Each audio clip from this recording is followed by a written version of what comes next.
Je suis né dans une famille de 11 enfants, même mère, même père. Je suis le numéro 6 en plein milieu. Je suis né sur une île qui fait 12 km de largeur, dans laquelle je vis toujours d'ailleurs. Je suis né dans le village le plus pauvre de l'île qu'on appelle Benstown, du nom d'une personne, dans une maison en bois construite sur 4 gros rochers pour l'empêcher d'être au sol afin que les cafards et les rats n'y entrent pas. Ils y sont quand même entrés, et cette maison en bois avait 2 chambres et une autre pièce qui servait à la fois de cuisine, de salle à manger et de salon. Elle était construite à partir de planches à clin, comme ils l'appellent aux Bahamas, pour ceux qui avaient des revenus modestes. Vous deviez donc la rafistoler en permanence. La première chambre était celle de mes parents, l'autre celle de mes 7 sœurs. Il n'y avait pas d'autres chambres. Mes 3 frères et moi devions par conséquent dormir sur le plancher en bois, sur des nattes que nos parents nous avaient données. Nous nous couvrions de draps sales qui étaient lavés chaque week-end. Les rats nous mordaient, les cafards rampaient sur nos corps, les moustiques étaient nos meilleurs amis. Nous nous réveillions avec des cafards partout sur notre corps. Je me souviens des nombreuses fois où nous ne pouvions pas dormir à cause des moustiques. Nous vivions de cette façon, néanmoins nous étions très heureux puisque nous ne savions pas que nous étions pauvres. Tout le monde était pauvre, il n'y avait pas de comparaison. Je me souviens que ma mère et mon père nous disaient que nous devions apprendre la Bible. Peu importe la difficulté de la vie, ils nous enseignaient sur ce livre, sur Dieu, sur Jésus-Christ, sur son sacrifice pour nous. Enfant, vous grandissez dans ces conditions, mais en prenant de l'âge, vous commencez à vous demander « Pourquoi sommes-nous pauvres ?» étant donné que vous commencez à voir le mode de vie des autres. Je me souviens avoir crié à Dieu une fois à l'âge de 13 ans, j'ai dit « Si tu existes, tu dois me parler, m'expliquer cela. » Et c'est à l'âge de 13 ans que ma vie a été transformée. Cette nuit-là, à 3 heures du matin, dehors par terre, sous les étoiles aux Bahamas, avec des larmes qui coulaient sur mon visage, j'ai demandé à Dieu de m'expliquer pourquoi nous étions pauvres. Sa réponse fut simple. Il dit « À cause de ton esprit ». Cela a débuté mon voyage. J'ai donné ma vie à Dieu cette nuit-là à 13 ans. Je n'ai plus jamais fait marche arrière. À 14 ans, j'ai écrit sur du papier tout ce que je voulais être et faire. À présent, je fais ces choses. Quelque chose s'est passé entre le temps où je dormais par terre et aujourd'hui où je pilote mon propre jet. Ce qui s'est passé, c'est que j'ai eu une transformation mentale. Rien ne change jusqu'à ce que votre esprit change. Vous pouvez changer de vêtements et toujours avoir le vieil esprit. Vous pouvez changer de lieu de résidence et toujours avoir le vieil esprit. Vous pouvez changer de maison et toujours avoir le vieil esprit. Rien ne change jusqu'à ce que votre esprit change. J'ai commencé à lire la Bible à l'âge de 14 ans. Mesdames et messieurs, je suis sérieux à ce sujet. J'ai lu tout le livre et je n'ai rien compris. La Bible est un livre très compliqué. Je l'ai lu dans la version King James, ce qui est encore pire. Je l'ai lu parce que je voulais savoir ce que Dieu disait à l'homme. À 15 ans, je l'ai relu entièrement et j'ai commencé à la comprendre. À 16 ans, j'ai commencé à mémoriser de grandes sections de ce livre. Je suis passé de F à A à l'école. Je suis devenu un excellent élève grâce à ce livre. J'étais le meilleur élève de mon école au lycée grâce à ce livre. Il m'a appris que rien n'était impossible. Ma vie entière a changé vu que je me nourrissais des nouvelles informations de ce livre qui a changé la conception que j'avais de mon moi. J'y ai découvert des choses comme la plus grande tragédie de la vie n'est pas la mort. Certaines personnes pensent que quand quelqu'un meurt, c'est la pire chose qui puisse vous arriver. Ce n'est pas vrai. J'ai découvert que la plus grande tragédie de la vie n'est pas la mort. C'est une vie sans but, sans dessein. Il est plus tragique d'être vivant, de ne pas en connaître la raison, que d'être mort et de ne pas connaître la vie. Quand vous êtes en vie, vous devez expliquer ce que vous faites de vos heures, de vos minutes, de votre énergie, de vos talents, de votre temps. Vous devez expliquer pourquoi suis-je ici et qu'ai-je fait de ma vie la semaine dernière. La plupart des gens vivent leur vie comme une expérience. J'ai découvert qu'il y avait 5 questions auxquelles chaque être humain devait répondre pour réussir. J'ai découvert cela quand j'avais 15 ans. Écrivez-les. Question numéro 1. Qui suis-je? C'est une question difficile. Certains d'entre vous pensent que vous y avez répondu, cependant ce n'est pas une question à laquelle on répond facilement. En général, si vous demandez aux gens qui ils sont, ils vous disent ce qu'ils font. Si je demande aux gens qui êtes-vous, certains diront je suis infirmière. Mais je ne t'ai pas demandé ce que tu fais, je veux savoir qui tu es. Comment t'identifies-tu? Vous ne devez pas vous confondre avec votre carrière, elle n'est que temporaire, sinon cela signifierait que lorsque vous perdez votre emploi, vous perdez la vie. Qui êtes-vous? La deuxième question à laquelle vous devez répondre est « D'où est-ce que tu viens ?» C'est une question essentielle, complexe. En fait, les êtres humains tentent de répondre à cette question depuis plus de 2000 ou 3000 ans.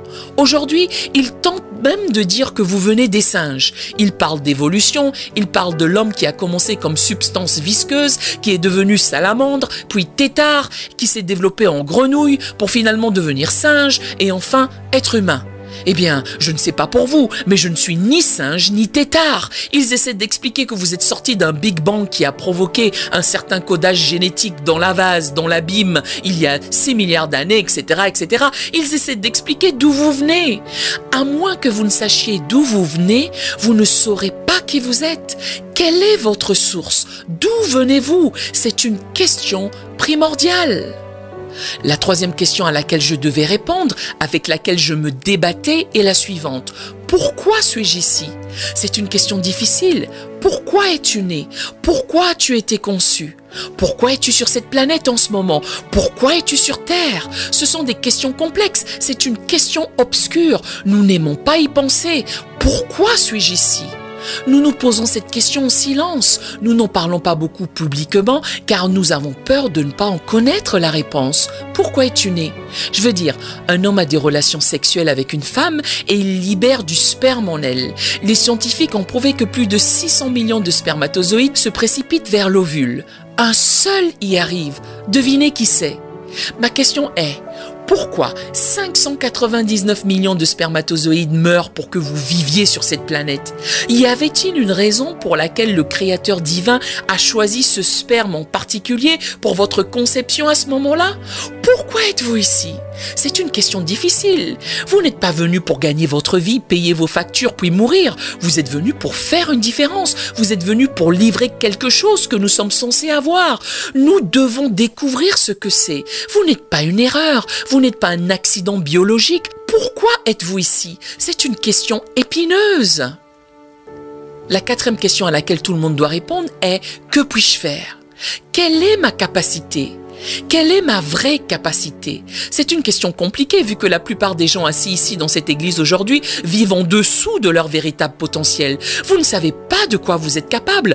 Pourquoi? Pour la simple raison que nous avons accepté l'opinion des autres à propos de notre propre capacité. Nous avons permis aux gens, à la culture, à la société de nous dire ce que nous pouvons ou ne pouvons pas faire. J'étais victime de cela il y a des années. J'ai dû être délivré des gens. Même vivre dans cette ville ici pourrait être votre plus grande malédiction. Parce qu'il y a certaines choses qu'ils ne s'attendent pas à ce que vous fassiez ici. Ils vous disent jusqu'où vous pouvez aller, ce que vous ne pouvez pas faire, ce qui n'a jamais été fait et surtout, ne venez pas jouer les troubles faits. Vous ne pouvez pas y arriver ici. Vous ne pouvez pas faire ça ici. Ils étouffent votre véritable capacité. Que pouvez-vous faire? C'est la question et c'est une question ardue. La cinquième question à laquelle tout le monde doit répondre est « Où vais-je » Celle-ci a à voir avec votre destinée. Où allez-vous dans la vie? Où serez-vous dans les 10 prochaines années? Que voyez-vous pour les 50 prochaines années de votre vie? Que voulez-vous accomplir au cours des 40 prochaines années de votre vie? Comment voyez-vous votre futur? Qu'espérez-vous faire ou devenir dans la vie? Attendez-vous simplement le prochain salaire? Votre vie est-elle aussi sûre que la prochaine facture que vous payerez? Y a-t-il une perception de votre destinée dans la vie? Dieu m'a envoyé ici pour vous parler, pour vous faire savoir que vous n'êtes pas seulement ici comme fantasme passager. Vous êtes venu sur cette planète car la chose que vous êtes censé faire n'est toujours pas faite. Veuillez écrire ceci, c'est capital. Vous avez été créé pour vivre une vie qui a un sens et un dessein. Vous n'êtes pas une erreur. En fait, à moins que vous ne découvriez la raison de votre existence, vous ne serez en aucun cas comblé. Vous êtes né, monsieur, pour faire quelque chose d'important dans ce monde. C'est la raison pour laquelle je suis convaincu que nous avons tous été créés pour un dessein. Nous avons été dotés de potentiel, conçus pour un destin. Je suis convaincu que vous êtes chargés de choses que nous n'avons pas encore vues, qui sont prises au piège par votre peur des gens. En vérité, certains de vos plus grands cimetières sont vos emplois. Rien ne peut vous ensevelir plus vite qu'une carrière dans laquelle vous êtes coincé. Vous êtes né pour faire quelque chose dont le monde a besoin. C'est la raison pour laquelle, à moins que vous ne découvriez votre dessein, vous ne pourrez jamais maximiser votre potentiel. Votre dessein, madame, est la chose la plus importante à découvrir. Lorsque vous trouvez votre dessein, vous trouvez automatiquement votre potentiel. Lorsque vous trouvez votre dessein et votre potentiel, personne ne pourra vous arrêter. Aucune opinion humaine ne peut vous toucher lorsque vous découvrez le dessein de votre vie. C'est la raison pour laquelle vous et moi devrions nous rencontrer ce soir. J'ai dû voler toute la journée de mon pays pour venir ici parce que Dieu vous dit, je vais te remettre sur pied cette année, je vais te libérer cette année, je vais t'ouvrir cette année. Cette année, je vais faire des choses que tu n'aurais en aucun cas pensé pouvoir faire. Cette année est ton année d'éclosion. Dis le plus fort, éclosion. En venant de l'aéroport à cette ville cet après-midi, j'ai vu quelque chose qui me turlupine toujours. Je me suis posé la même question que je m'étais posée quand j'avais 17 ans. Quel est l'endroit le plus riche de la planète Terre? Où est la plus grande richesse sur Terre? Quelqu'un a dit, eh bien, peut-être que ce sont les mines d'or d'Amérique du Sud, ou les mines de diamants d'Afrique du Nord, ou les champs de pétrole de l'Iran, l'Irak, du Koweït, ou peut-être que ce sont les mines d'argent du Pérou, ou peut-être que ce sont les océans des Caraïbes, avec tous leurs fruits de mer. Quel est l'endroit le plus riche sur Terre? Je l'ai trouvé. Le lieu le plus riche sur Terre est ici, à Marion. Je l'ai vu aujourd'hui, c'est le cimetière. Pourquoi? Dans ce cimetière sont enterrés des livres qui n'ont jamais été écrits. Dans ce cimetière, nous avons des tableaux qui n'ont jamais été peints, des musiques que personne n'a jamais entendues. Des gens meurent avec de la musique en tête. Quelle tragédie! Le cimetière est rempli de commerces jamais ouverts. Certains d'entre vous ont un projet d'entreprise depuis 20 ans. Or, vous êtes toujours employé, vu que vous ne voulez pas faire le pas de croire en Dieu pour cette idée. Malheureusement, le cimetière va vous priver de cette idée. Le cimetière est rempli d'idées qui ne sont jamais devenues réalité. Le cimetière est rempli de visions mortes, tout comme des cauchemars et des rêves, des plans qui n'ont jamais été exécutés. Le cimetière est rempli d'un trésor puissant, gigantesque, que personne n'a jamais utilisé. En fait, c'est la raison pour laquelle je suis venu ici. Je devais venir. Je suis venu ici à cause du cimetière. Je suis venu ici parce que je savais qu'il y aurait une personne assise sur votre chaise ce soir qui serait un bon candidat à ajouter à la richesse du cimetière. Vous êtes sur le point de rendre le cimetière encore plus riche. Pourquoi?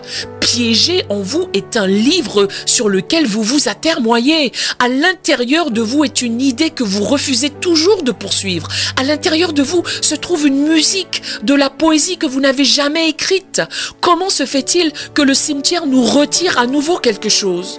Je suis venu pour m'assurer que le cimetière ne reçoive rien de vous. Je suis vraiment venu ici pour m'assurer que vous mourriez vide. Vous êtes venu sur terre pour retourner à Dieu vidé. Je suis venu ici pour m'assurer que le cimetière n'obtienne rien d'autre de vous qu'une carcasse vide. Je suis venu m'assurer que lorsque vous mourrez comme Jésus-Christ qui a dit « Tout est accompli ». Écoutez-moi, il n'est pas mort vieux. Il avait 33 ans à sa mort. C'est jeune. Mais pour lui, il avait tout accompli. Cela signifie que vous n'êtes pas censé mourir vieux. Vous êtes censé mourir en ayant tout accompli. Cependant, vous ne pouvez rien accomplir si vous ne savez pas par où commencer. La vie ne se mesure pas à votre âge, elle est mesurée par ce qui vous reste. Vous êtes censé mourir comme l'apôtre Paul qui a dit « J'ai achevé ma course, j'ai gardé la foi, je sers déjà de libation. » Il ne reste plus rien, dit-il. Je suis désormais prêt à mourir. Vous devriez mourir pas parce que vous êtes malade et vieux, mais parce que vous n'avez plus rien à faire. Applaudissez Dieu, car vous mourrez les mains vides. Le cimetière est rempli de richesses. C'est pourquoi Dieu m'a envoyé ici. Vous vous rapprochez du cimetière alors que vous êtes encore rempli. Je me demande comment on appelle cette richesse dans le cimetière. Eh bien, j'ai découvert ce que c'était. La richesse du cimetière est appelée potentiel. Ce mot est crucial pour Dieu. Il le connaît très bien. Or, nous ne comprenons pas ce mot. Il nous échappe. Ce qui a changé ma vie, ce qui m'a fait sortir du plancher en bois pour me faire diriger une organisation de plusieurs millions de dollars dans ce monde et aujourd'hui dans 89 pays, c'est que j'ai découvert ce seul mot. Quand je l'ai découvert, tout a changé. Je suis sur le point de vous donner mon secret. Le potentiel, qu'est-ce que c'est? Le cimetière regorge de potentiel. Tout d'abord, écrivez que le potentiel est une capacité latente, une capacité qui sommeille. Deuxièmement, le potentiel est une puissance inexploitée. Troisièmement, le potentiel est une force cachée. Quatrièmement, le potentiel est une énergie réservée. Tout comme la batterie de votre voiture, il y a beaucoup d'énergie dans cette batterie. Seulement, elle est cachée, elle est en sommeil, elle est enfouie. En d'autres mots, le potentiel est une capacité préservée. Votre capacité est conservée et personne ne la laisse sortir. Le potentiel est un succès inutilisé. Le potentiel est également du talent non révélé. Pourquoi votre chorale chante-t-elle toujours les chansons des autres quand vous pouvez écrire vos propres chansons pour que d'autres les chantent? Il y a de la musique dans cette chorale qui est piégée à l'intérieur de vous. Est-ce que ça va aller au cimetière? Marvin Sapp n'est pas le seul à pouvoir écrire une chanson. Vous pouvez écrire une chanson, vous pouvez produire de la musique, vous pouvez changer le monde avec votre musique. Vous devez comprendre que c'est coincé en vous. Le potentiel est tout ce que vous pouvez faire, mais que vous n'avez pas encore fait. Le potentiel est tout ce que vous pouvez devenir, mais que vous n'êtes pas encore devenu. Le potentiel est un concept très étrange. Il est qui vous êtes vraiment, mais personne ne le sait encore. Je vais faire une déclaration, ne l'oubliez jamais, que tout le monde l'écrive. Quoi que vous ayez fait n'est plus votre potentiel. Tout ce que vous avez fait n'est plus votre potentiel. Le potentiel est toujours ce que vous n'avez pas encore fait, mais que vous pourriez encore faire. Autrement dit, le potentiel est le vous que personne ne connaît encore. Nous connaissons déjà celui que vous nous avez montré. En fait, la grandeur que vous devez encore atteindre est piégée à l'intérieur. Le potentiel est ce que vous pouvez accomplir, mais que vous n'avez pas encore réalisé. C'est la raison pour laquelle je suis venue dans cette église pour en parler. Vous avez construit ce bâtiment il y a 5 ans. Vous avez une belle structure, merci Seigneur. Seulement, Dieu s'ennuie. Écoutez-moi attentivement. Le potentiel n'est jamais ce que vous avez fait, parce qu'une fois que vous avez fait quelque chose, cela cesse d'être votre potentiel. Le potentiel est toujours ce qui reste, ce que vous n'avez pas encore fait. Le potentiel est toujours caché. Dieu est un Dieu de potentiel. Il recherche toujours ce que vous n'avez pas encore fait. Ce que vous avez déjà fait l'ennuie. Une fois que vous avez fait quelque chose, c'est fini. Le potentiel est donc toujours ce qu'il vous reste à faire. Dieu est toujours motivé par le potentiel. Pourquoi ? Parce que Dieu sait ce qu'il a mis en vous. Ce bâtiment que vous avez, 18 ans plus tard, n'est pas celui que Dieu vous a montré. Ai-je raison? Ce n'est qu'un arrêt sur le chemin d'une autre dimension. Dieu vous a dit, ok, arrêtez-vous ici, mettez-y un pilier, appelez-le Ebenezer, mais continuez à avancer. Nous sommes tellement attirés par notre propre succès que nous commençons à le vénérer. À vrai dire, le plus grand ennemi de votre progrès est votre dernier succès. Je vais le répéter, le plus grand ennemi de votre progrès est votre dernier succès. Ce qui signifie qu'il n'y a rien de tel que le succès pour vous empêcher de grandir. Vous pouvez devenir si fier de ce que vous avez fait que vous arrêtez de faire ce que vous pourriez faire. Le potentiel n'est jamais ce que vous avez fait, parce qu'une fois que vous l'avez fait, ce n'est plus votre potentiel. Cela exige que vous ne vous contentiez jamais de ce que vous avez accompli. Prenez une photo de ce bâtiment, venez adorer Dieu ici chaque semaine, mais demandez à Dieu, c'est quoi la suite? Il dit, construis une école, puis une station radio, une chaîne de télévision, bâtit un centre de jeunesse, une maison de retraite pour les personnes âgées. En d'autres mots, il ne s'arrête jamais. J'espère que vous m'entendez. Vous n'êtes pas censé mourir à votre travail. Dieu ne vous a pas créé pour vous faire mourir dans une carrière. Il ne s'arrête jamais. Il recherche toujours le potentiel. Le plus grand ennemi de votre potentiel est votre dernier succès. Ne faites jamais confiance à ce que vous avez accompli. Cela vous piégera. Souvenez-vous que Pierre, Jacques et Jean ont été amenés sur une montagne par Jésus. Ils y ont vu Moïse, Élie et Jésus dans son état d'origine, quand il a commencé à briller. La Bible dit que Dieu est lumière, quand Christ a montré qu'il était vraiment à travers sa peau et qu'ils ont vu la lumière plus brillante que le soleil, Pierre, Jacques et Jean se sont prosternés tellement ils étaient bouleversés. Ils ont vu quelque chose qu'ils n'avaient jamais vu auparavant. Ils ont dit, restons ici, construisons 3 tabernacles et restons ici. Voilà comment nous sommes. Nous aimons rester là où Dieu fait des choses. Notez ceci, ne vous laissez jamais prendre là où Dieu avait l'habitude d'être. Certains de vos témoignages sont si vieux que Dieu en a assez. Je ne veux pas entendre ce qu'il a fait en 1954, j'en ai assez.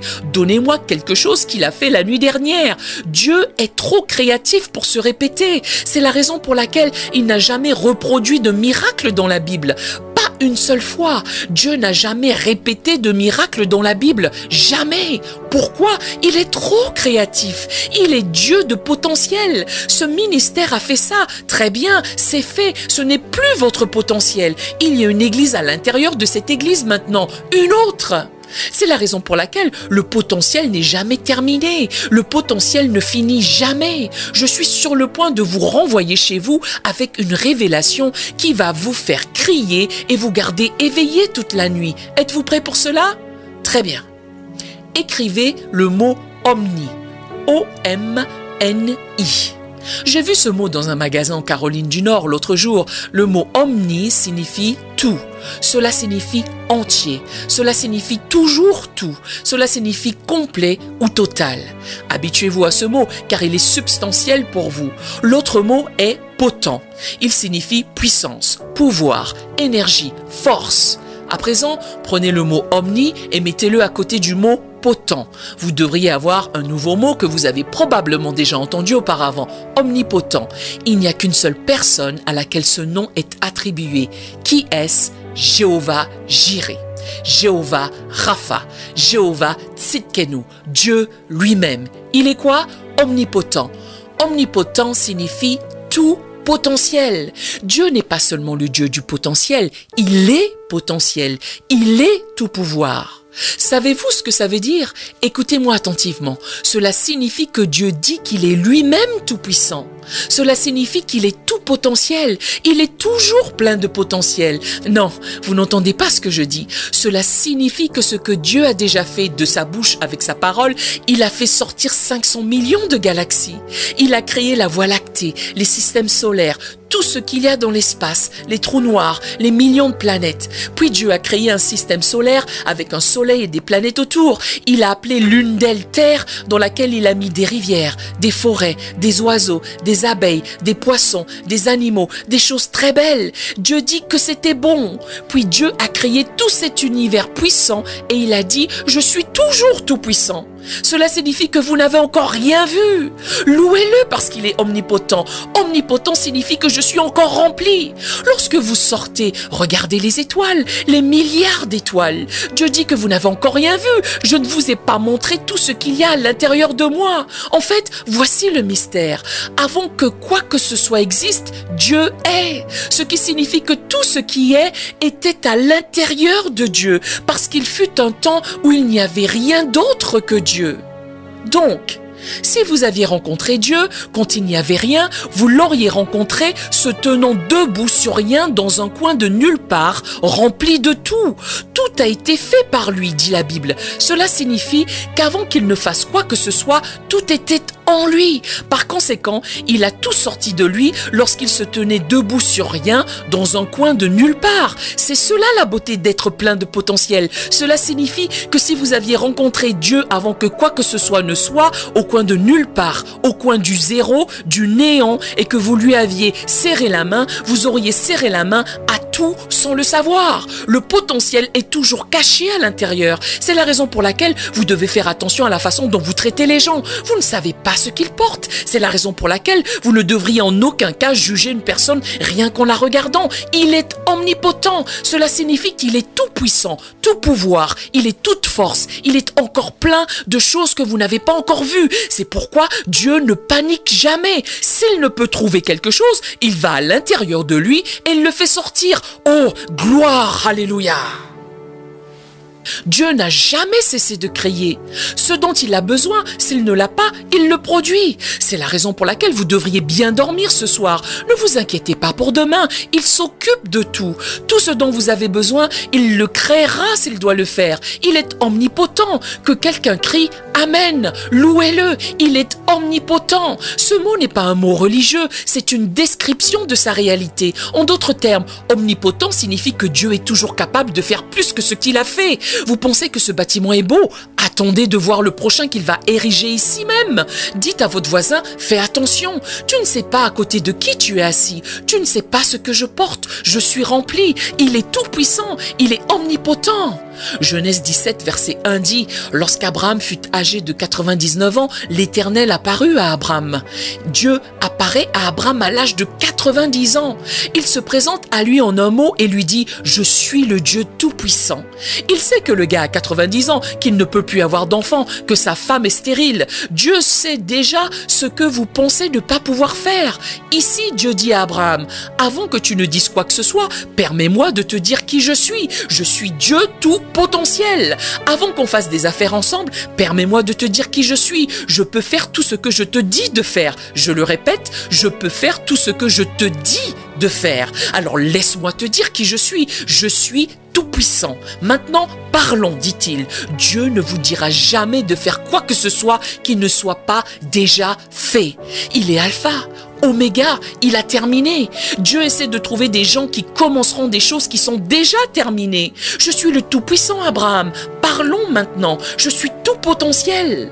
Regardez Ésaïe 14, verset 26. Dieu dit, voici la résolution prise contre toute la terre. Voici la main étendue sur toutes les nations. L'Éternel des armées a pris cette résolution. Qui s'y opposera? Sa main est étendue. Qui s'y opposera? Écoutez, je suis tout puissant. Permettez-moi d'expliquer ce que cela signifie en hébreu. Tout puissant signifie tout potentiel, toute énergie, tout pouvoir. Je les ai tous sous mon contrôle. Cela signifie que rien ne peut t'arrêter. Si quelque chose pense t'arrêter, Dieu lui permet de faire quelque chose pour toi jusqu'à ce qu'il ait fini de faire ce qu'il est censé faire. Cela ne peut pas t'arrêter. S'il est tout puissant, cela signifie que toute puissance est sous son contrôle. Si vous pensez que vous avez perdu votre emploi, il m'a envoyé pour vous dire que c'était une mise en place. Lancez votre propre entreprise maintenant. Il est tout puissant. Permettez-moi de vous dire ceci avant de partir. D'où vient ce potentiel? Écrivez-le, c'est une liste essentielle. Premièrement, Dieu est potentiel, il est omnipotent. Deuxièmement, Dieu est la source du potentiel. Cela signifie que tout pouvoir vient de Dieu. Troisièmement, Dieu est un Dieu de potentiel. Cela signifie qu'il ne fait rien sans le principe du potentiel. Quatrièmement, Dieu a tout créé avec le principe du potentiel. Tout ce que Dieu a créé, il y a mis le principe du potentiel. C'est la chose la plus décisive que je vais vous donner ce soir. Cinquièmement, tout a du potentiel. S'il vous plaît, ne ratez pas cela. C'est ce qui m'a libéré à l'âge de 17 ans.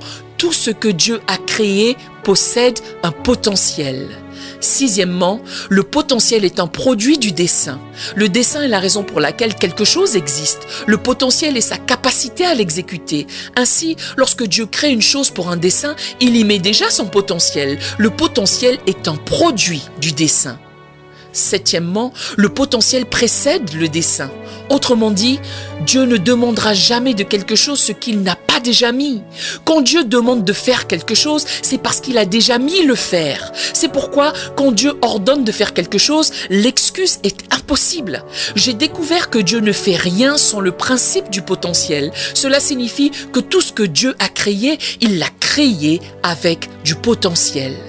Permettez-moi de vous donner un verset à retenir. Genèse 1, verset 11. C'est le premier endroit où Dieu a introduit le potentiel. Préparez-vous, vous êtes sur le point de changer sous les yeux de quelqu'un. Dieu a créé l'univers, créé la planète, créé notre système solaire, créé la terre. Puis il a commencé dans Genèse 1 à mettre des choses sur la terre. Écoutez attentivement. Quand je vous reverrai, vous serez une personne différente. Dieu est sur le point de nous montrer comment tout est fait. Genèse 1, verset 11. Puis Dieu dit que la terre produise de la verdure, de l'herbe, portant de la semence, des arbres fruitiers, donnant du fruit selon leur espèce et ayant en eux leur semence sur la terre. C'est trop compliqué pour vous, permettez-moi de le simplifier. Quand je suis allée à l'université, j'ai obtenu 3 licences, 2 maîtrises et 4 doctorats. Je ne suis donc pas idiot. J'ai suivi un cours d'hébreu à l'université d'Oral Roberts. Quand j'ai suivi mon cours d'hébreu et de grec, j'ai été choquée de découvrir que la plupart des choses que nous lisons en anglais n'avaient pas de sens. La Bible a été écrite en hébreu, pas en anglais. En langue hébreu, voici comment cela est écrit. Il est dit, le Seigneur Dieu a fait les arbres et les plantes et il a caché en eux leur propre semence. Et Dieu plaça la semence de tout en lui-même. Dieu a placé la semence de tout en lui-même. Dieu a placé la semence de toute chose en elle-même. Le contexte hébreu signifie que tout ce que Dieu veut qu'une chose devienne, il le cache dans cette chose. En d'autres mots, Dieu prend tout ce qu'une chose est censée devenir, la met à l'intérieur d'elle-même et ça nous donne la chose avec tout en elle. C'est la clé de votre avenir. Dieu finit d'abord tout. Dieu termine d'abord tout, puis il prend la fin pour la mettre au départ. Voilà ce que cela signifie. Il l'appelle semence. Même Jésus a dit que je suis une graine. Si vous me plantez, je produirai des millions. En d'autres termes, ne me jugez pas par ce à quoi je ressemble. Je suis nanti. Dieu termine d'abord tout. Vous ne me croyez pas? Prenez vos Bibles dans Ésaïe 46. Je peux vous montrer 1 million de versets. Cependant, je vais vous montrer celui-ci. Il va vous secouer. Ésaïe 46, verset 8. Il dit, « Souvenez-vous de ces choses et soyez des hommes, pécheurs, rentrez en vous-même. » Quand Dieu se répète 3 fois, vous feriez mieux d'écouter ce qu'il est sur le point de dire. Il dit, gravez-le dans votre cœur. Souvenez-vous de quoi?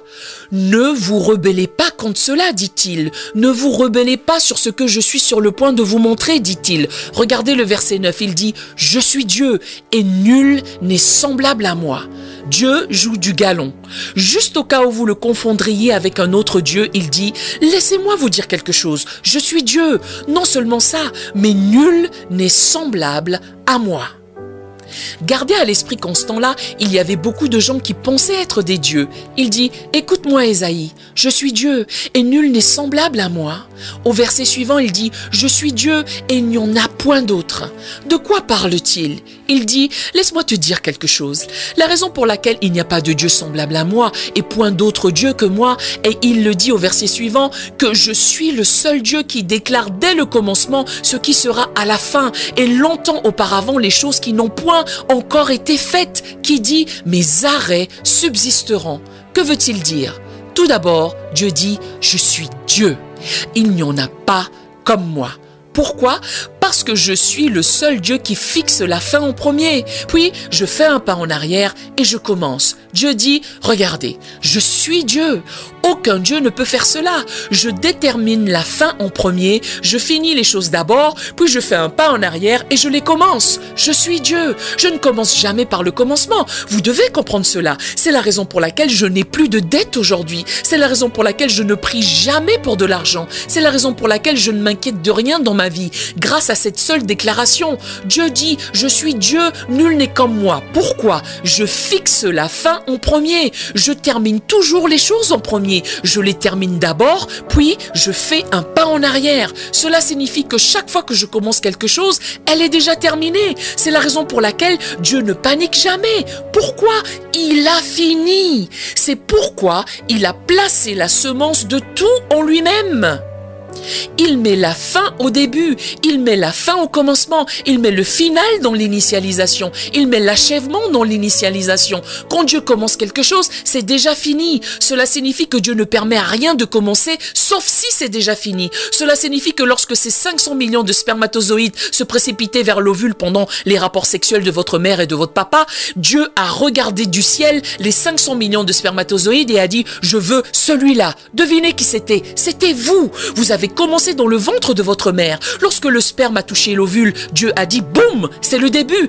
Il ne permet à rien de commencer à moins que ce ne soit déjà fini. Vous êtes déjà fini. Le potentiel est lorsque vous cachez la fin à l'intérieur du début. C'est la raison pour laquelle chacun de vous ici, à l'intérieur de vous, sent que vous étiez censé faire quelque chose d'important. Même si vous ne le faites jamais, vous sentez qu'il y a quelque chose que vous êtes venu faire ici. En fait, lisons encore un verset. Le verset 10 dit « J'annonce dès le commencement ce qui doit arriver et l'entends d'avance ce qui n'est pas encore accompli. » Cette déclaration signifie non seulement que je commence par la fin, mais quand je commence, je vous laisse voir la fin au début. C'est ce qu'on appelle la vision. C'est pourquoi les enfants naissent en rêvant. C'est pourquoi vous faisiez de grands rêves jusqu'à ce que vous rencontriez vos parents. Vous aviez de grands rêves jusqu'à ce que vous rencontriez vos professeurs d'école. Vous aviez de grands rêves jusqu'à ce que vous rencontriez ces adultes dans l'église. Votre problème est que vous avez trop grandi. Ils ont tué votre rêve. Ce que vous aviez vu à l'âge de 9 ans était votre fin.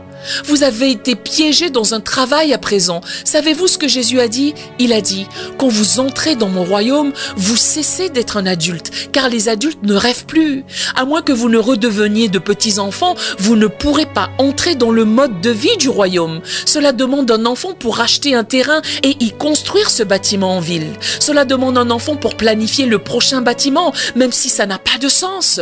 Dieu dit que tu es un enfant, je t'aime bien. Pensez comme un enfant. Rien n'est impossible. Vous devriez être fiers quand on vous appelle un enfant. Vous savez, nous avons construit le plus grand bâtiment de notre pays. Tout le monde l'utilise. Le gouvernement l'utilise. Les collèges l'utilisent. Tous les grands groupes l'utilisent. Toutefois, quand je l'avais annoncé, ils avaient dit que j'étais un enfant. Ils m'avaient dit, tu es fou. Personne n'a jamais rien fait de tel dans ce pays. J'ai dit oui, mais c'est ce que j'ai vu. Savez-vous ce qu'est votre problème? Vos yeux sont votre problème. Le plus grand cadeau que Dieu ait fait à l'homme n'est pas le don de la vue, c'est le don de la vision. Pourquoi? La vue est la fonction des yeux, la vision est la fonction du cœur. La vue vous donne ce qui est, la vision vous donne ce qui pourrait être. Le plus grand ennemi de la vision est la vue. Si vous demandez à un enfant ce qu'il veut faire quand il sera grand, il dira « je veux être maire ». Que dis-tu? Oh, sois réaliste, voilà que vous venez de tuer son rêve. Il voyait ce qui était déjà fini. Un adolescent a une rêverie. Soit dit en passant, vous devez rêvasser davantage, car vos rêveries sont vos vrais rêves. Vos rêveries sont votre dessein. Ce jeune adolescent rêvassait. Il se voyait assis sur un trône. Il a vu toute sa famille à genoux devant lui. Il s'est vu les nourrir, prendre soin d'eux. Il était adolescent dans un petit village pauvre de Marion, en Caroline du Nord. Il est allé voir ses parents et leur a dit « J'ai vu quelque chose aujourd'hui, je me suis vu nourrir tout le monde. » Son frère lui a dit « Tu te prends pour qui? C'est du déjà entendu, n'est-ce pas? Tu penses que tu es mieux que nous? Du déjà entendu, n'est-ce pas? Tu ne fais pas ça ici à Marion. Trouve un travail au McDo, tourne des hamburgers et casse-toi. Qui penses-tu que tu es à rêver aussi grand? Tu ne peux pas rêver aussi grand à Marion. Tu sais comment on fait les choses ici. Tu te trouves un emploi, tu payes tes factures et tu meurs. » Or, Dieu a envoyé un jour à Marion un jeune homme nommé Miles Monroe pour vous dire de ne pas croire à ce qu'ils vous disent. Si Dieu est pour vous, qui sera contre vous? Que Dieu soit reconnu pour vrai et tout homme menteur. Criez Amen. C'était déjà fini. Ce jeune garçon de 17 ans a été jeté dans une citerne. Ses vêtements ont été arrachés par ses propres frères. Or, une fois que vous savez que vous avez vu, ce que vous voyez n'est plus que temporaire.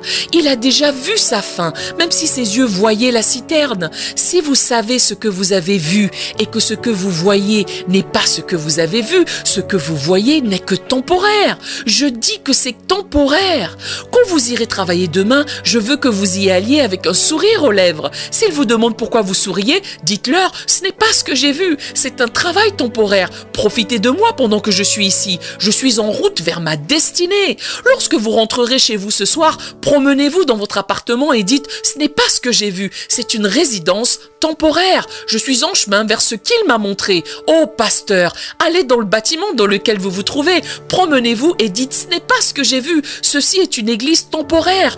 Arrêtez de vivre avec vos yeux, commencez à vivre avec votre vision. Le juste vivra par la foi, non par la vue. Applaudissez et remerciez Dieu, car vous n'allez pas être là où vous êtes l'année prochaine. Alléluia!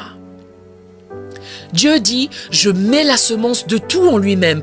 Tout est dans une semence. Dieu ne donne pas d'arbre. La Bible dit, celui qui donne la semence. Dieu ne donne pas d'adultes. Il les cache dans des enfants. Aujourd'hui, nous avons 6,7 milliards d'êtres humains sur la terre en ce moment. Dieu en a créé un seul. Il a pris de la terre, on a fait un être humain, puis lui a soufflé dessus. Un seul. Rappelez-vous, Dieu ne commence pas avant d'avoir déjà fini. Dieu a commencé, ce qui signifie qu'il a déjà fini. Dieu a fini avec tout le monde en premier. Il a fait tout le monde d'abord, puis a pris tout le monde et les a mis tous dans un seul corps. Adam était donc tout le monde dans un seul corps. C'est ça la semence. Dans le jardin d'Éden, quand Dieu parlait à Adam, il parlait en fait à tout le monde dans un seul corps. Dieu a dit à tout le monde dans un seul corps de ne pas toucher à l'arbre. Si vous serriez la main d'Adam, vous serriez la main de tout le monde. Vous ne l'auriez pas su puisque tout le monde était en ce seul corps. Quoi que fasse ce corps, tout le monde le fait. C'est la raison pour laquelle la Bible dit que par un seul homme, le péché est entré dans le monde et a contaminé tous les hommes. Tout le monde était dans ce même corps. Dites potentiel. Cela signifie que tout le monde était dans un même corps. C'est pourquoi Jésus-Christ n'a pas eu besoin d'un million de corps pour mourir. Quand il est venu, il avait Adam. Il était le dernier Adam. Il avait Adam à l'intérieur de lui. Il avait tout le monde dans son corps. Par un homme, le péché est entré. Par un homme, tous sont sauvés. Merci beaucoup, Adam. Cela signifie que lorsque Dieu a une semence, voilà ce qu'il dit. Je mets la semence de tout en lui-même. Ça s'appelle potentiel. Si je vous donne un pépin de pomme, que voyez-vous? Vous direz, je vois un pépin. C'est un fait. Seulement, ce n'est pas la vérité. Ce que j'ai en main n'est pas un pépin de pomme, j'ai un pommier. Or, ce n'est pas la vérité non plus. Dans ce pépin, il y a un pommier avec des pommes. Cependant, ce n'est toujours pas la vérité complète, parce que dans ce pépin se trouve un pommier qui a des pommes, qui ont des pépins, et ces pépins dans la pomme ont des arbres. Mais ce n'est pas complètement vrai non plus. Dans ce pépin, il y a un pommier qui a des pommes, qui ont des pépins, qui ont des arbres, et ces arbres ont des pommes, qui ont des pépins, qui ont des arbres, qui ont des fruits, qui ont des arbres, des fruits, des pépins, des arbres, qui ont des pommes, qui ont des pépins, des arbres qui ont des fruits, des pépins qui ont des arbres, qui ont des fruits qui ont des pépins qui ont des arbres, qui ont des fruits, qui ont des pépins, qui ont des arbres, qui ont des fruits, qui ont des pépins, qui ont des arbres, qui ont des fruits, qui ont des pépins, qui ont des arbres, qui ont des fruits. Et ces pépins ont des arbres, qui ont des fruits, qui ont des pépins, qui ont des arbres, qui ont des fruits, qui ont des pépins, qui ont des pommiers, qui ont des arbres. Qu'est-ce que Dieu a fait ici? Dans ma main, vous voyez un pépin, c'est un fait. Or, la vérité est que j'ai une forêt. Dites à votre voisin, c'est un fait que je suis fauché en ce moment. La vérité est que je suis nanti. Applaudissez Dieu pour le potentiel. Votre fils est aujourd'hui alcoolique. Dieu dit non, c'est juste un fait. La vérité est qu'il sera un grand prédicateur. Seul Dieu peut voir un meurtrier et voir à l'intérieur de lui.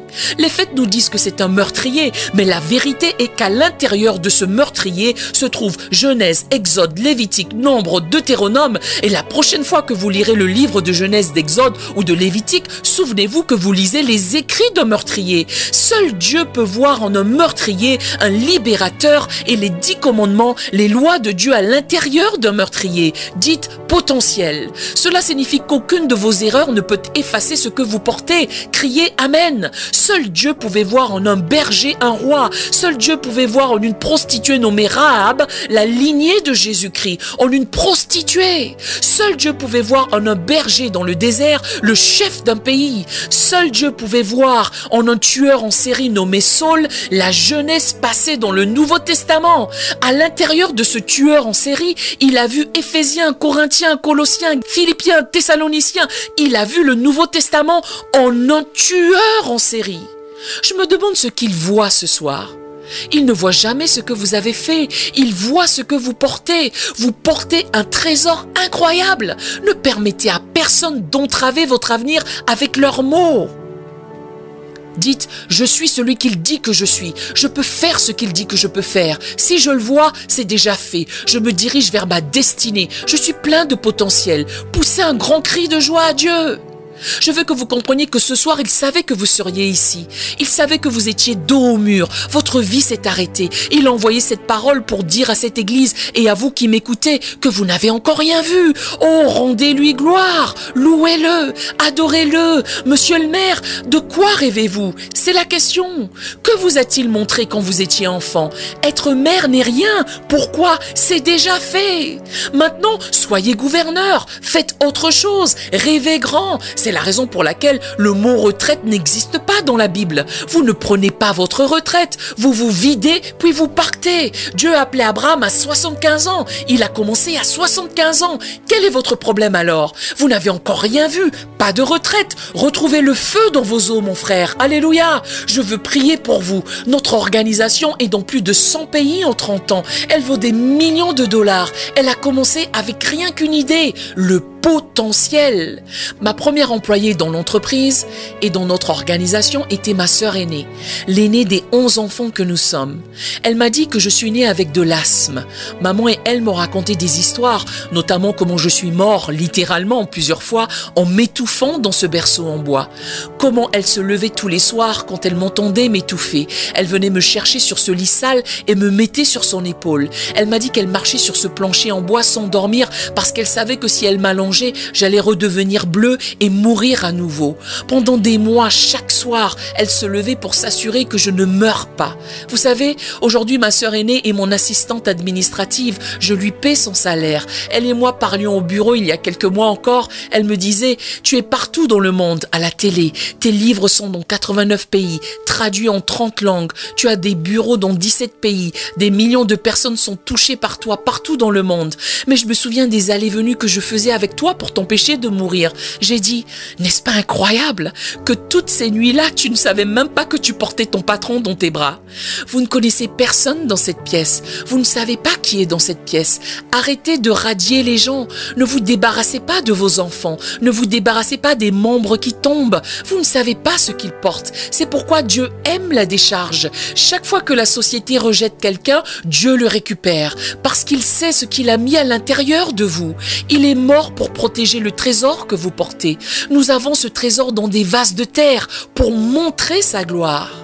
Ma sœur n'avait aucune idée que je paierais son salaire, que son mari serait également mon vice-président financier. Sa fille travaille dans mon département de parrainage. Sa deuxième fille travaille dans mon service de télévision. Je paie le salaire de toute sa famille. Elle portait cela dans sa main tous les soirs. Elle ne savait pas ce qu'elle portait. Dites à votre voisin, sois gentil avec moi, alléluia. Vous n'avez pas encore fini. Il y a des livres en vous. Le travail que vous avez n'est pas là où vous mourrez. Vous êtes aussi grand que vos rêves. Croyez en ce qu'il vous a montré. N'abandonne pas, mon fils. Ne va pas à l'école pour eux. Va à l'école pour toi-même. Étudie pour tes rêves. Dieu m'a envoyé ici pour vous, les jeunes, parce que vous avez pensé que vous ne pouviez pas aller plus loin. Dieu dit, je t'envoie une parole. Suis ton rêve, pas ta culture. Le Saint-Esprit a déjà tout achevé en toi. Le fait que tu sois né prouve qu'il y a déjà quelque chose de fini, que tu es né pour commencer. C'est la raison pour laquelle Jésus n'est pas mort il y a 2000 ans. Il est venu pour commencer à mourir il y a 2000 ans. La Bible dit qu'il était mort, qu'il a été immolé dès la fondation du monde. Il n'y a plus rien à rajouter.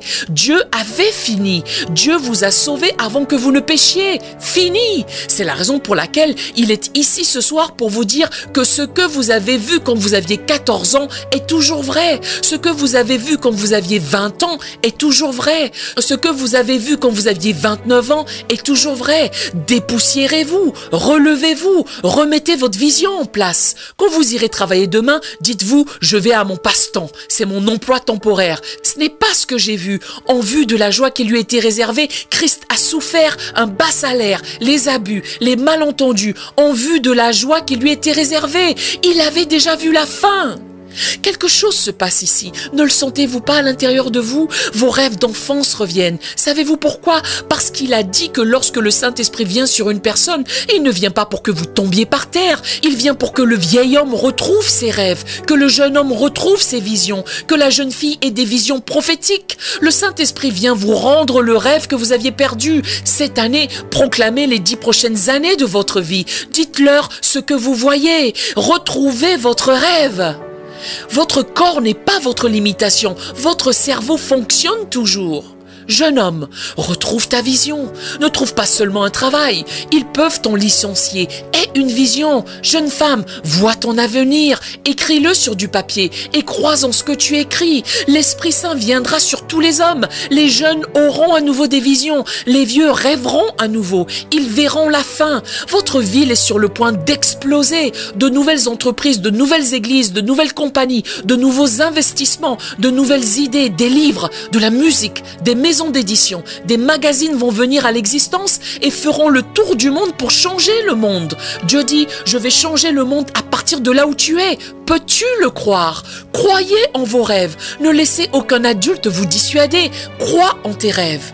Quand j'avais 14 ans, j'ai écrit sur un papier, je vais construire des bâtiments, je piloterai mon propre jet, je vais parler à des millions de personnes, je serai à la télé, j'écrirai des livres. J'avais 14 ans. Ma famille a dit, es-tu fou? J'ai dit, c'est ce que j'ai vu. Vous devriez voir ce que j'ai vu d'autres.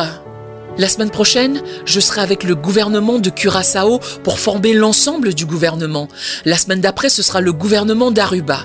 Je dois former l'ensemble du gouvernement, y compris le président et le premier ministre dans mes séminaires. C'est ce que j'ai vu. Cela se produit en ce moment. Dieu vous fait commencer avec rien pour qu'il puisse être tout. Tu n'es pas ce que tu as, tu es ce que tu as vu. Alors rêve à nouveau. Prions. Tenez la main de quelqu'un si vous le pouvez, Père Céleste. La main que je touche est nantie. Pardonne-nous de supposer qu'on les connaît. Pardonne-nous de penser que nous les comprenons. Oh Dieu, pardonne-nous d'être irresponsables avec notre amour. Pardonne-nous d'avoir des préjugés, du racisme. Et Seigneur, nous prions pour que nous voyions le don qui est en chacun de nous. Aide-nous à chérir le potentiel à l'intérieur de nous. Aide-nous à nous protéger mutuellement. Que nous n'agissions jamais de manière à détruire notre potentiel. Protège nos amitiés, Seigneur. Je te prie de libérer maintenant l'esprit de révélation au nom de Jésus. Saint-Esprit, ravive chaque rêve, ravive chaque don, ravive chaque vision en chacun de nous ici. Alors que nous nous accordons dans la foi, ravive nos dons. Restaure nos visions. Aide-nous à croire ce que tu dis, Seigneur, pas ce que les gens pensent. Délivre-nous des gens afin que nous puissions réaliser ton dessein. Merci, Père. Merci, Père. Merci, Père. Merci pour cette semaine. Merci, Jésus. Ressentez cette onction dans vos entrailles. Que ce rêve revienne à la vie et restaure ce qui vous a été enlevé au nom de Jésus. Nous espérons de tout cœur que ce message changera votre vie. N'oubliez pas de le partager pour qu'il en change bien d'autres. Merci de vous abonner et que Dieu vous bénisse.